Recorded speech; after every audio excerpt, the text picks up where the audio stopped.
All right. My name is Colin McMicking, and this is my author study project on Charles Chestnut. Charles Chestnut was born on June 20th, 1858, and he died November 15th, 1932. Um, a little bit of background on his early life. He was born in Cleveland, Ohio on June 20th, 1858. Um, he was the son of two former slaves um, from Fayetteville, North Carolina, which is also where he was raised.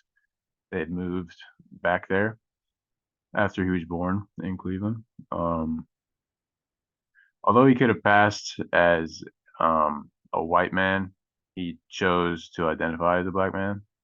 Like he just, because if he felt that it resonated more with who he was and where he comes from. He finished his education in Fayetteville and began teaching at 15 years old, um, right after his mother died. Um, he started teaching very early in order to help help around the house and having to pay the bills. I'm sure. Ended up having to work full time at 15 years old, basically. Um, he also worked as a clerk, stenographer, and eventually became an attorney. Although most of his time was spent teaching, and then eventually writing.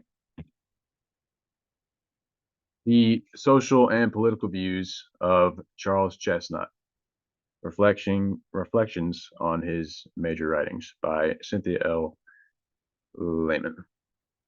Um, Cynthia argues that a lot of what Chestnut's writings were meant for was to help break the barriers that were in place during Jim Crow South between black and white Americans. Um, there was a lot of prejudice and misunderstanding between the two sides.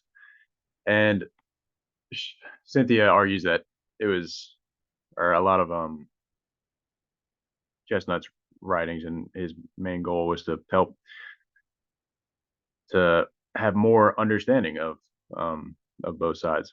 And he uh, he also had a lot of resentment for the color consciousness of American society, which is very apparent through his writings. He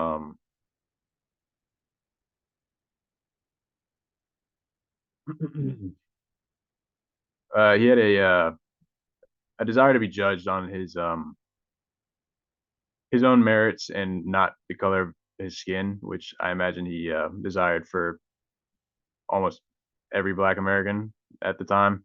Um,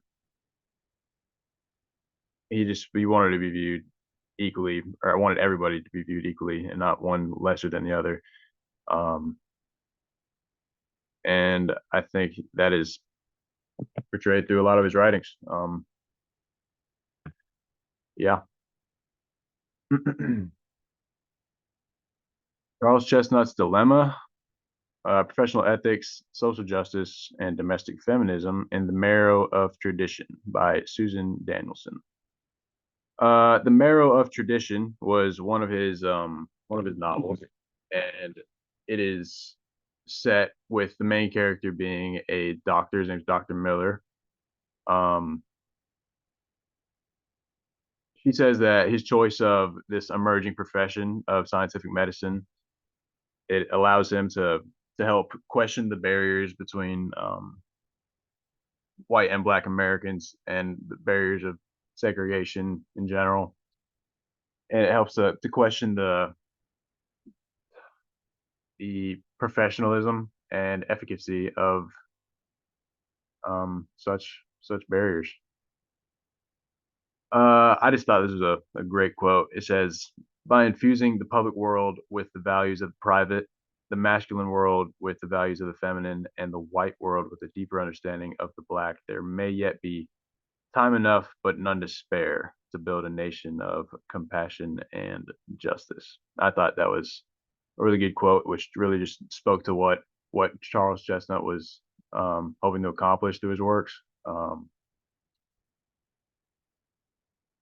I think that that quote pretty much sums up a lot of what he aimed to do um, with his work. Um, Next, we have um, William Dean Howells and Charles W. Chestnut. Criticism and Race Fiction in the Age of Booker T. Washington by William L. Andrews.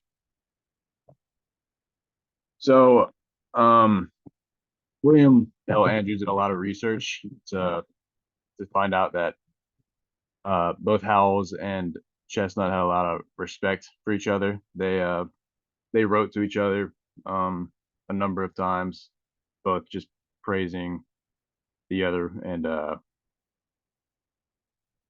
they had a lot of respect for each other. Howells even just he listed Chestnut as one of the few authors that he held in pretty high regard regarding using realism and in their works. And I think um, he called it good or real authors, something along the lines of that. And he put Chestnut in that box. He had a lot of respect for him, and Andrew says that given the respect which Howells expressed for Chestnut's literary achievement in the short story and the openness with which he received Chestnut's efforts in the novel, his ambivalent and rather negative reaction on the merit of tradition seems therefore both inconsistent and unexpected. Uh, Howells wrote he did a review, I suppose, on the merit of tradition, and I think the word he used was that it was a bitter novel. It seemed to have a little bit of a negative annotation to it, which just seemed like a little bit out of character. Well, not out of character, but a little bit unexpected, considering that they had such respect for each other. And yeah, I thought that was a very interesting dynamic between Howells and Chestnut, both people that we've gone over in this class, and I think it was um, pretty on par for what I expected from Howells. Um, yeah, this was my third study. Here are the cite or my third journal, I should say. Here are the citations that I have for those. And yep, thanks.